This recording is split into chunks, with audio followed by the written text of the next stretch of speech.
మూడేళ్ల కింద గ్లోబరీనా వైఫల్యంతో ఎందరో ఇంటర్ విద్యార్థులు చనిపోయారని చెప్పారు మంత్రి వివేక్ వెంకటస్వామి. అప్పుడు అధికారంలో ఉన్న కేటీఆర్ ఎందుకు స్పందించలేదని ప్రశ్నించారు. చనిపోయిన విద్యార్థుల కుటుంబాలను ఎందుకు పరామర్శించలేదన్నారు మంత్రి.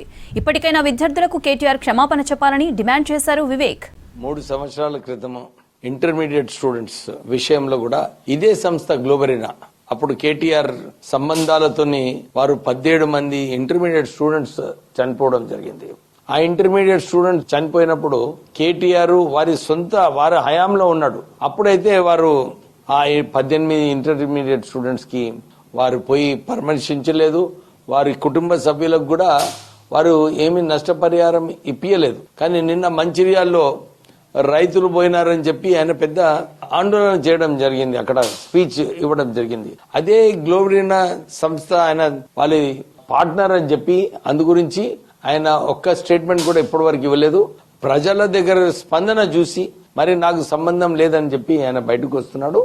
ఆయన ఈ ఇంటర్మీడియట్ స్టూడెంట్స్ ఏదైతే 18 మంది ఆ రోజు గ్లోబరీనా వలన చనిపోయినారో వారు దాన్ని బాధ్యత వహించి తెలంగాణ విద్యార్థులకు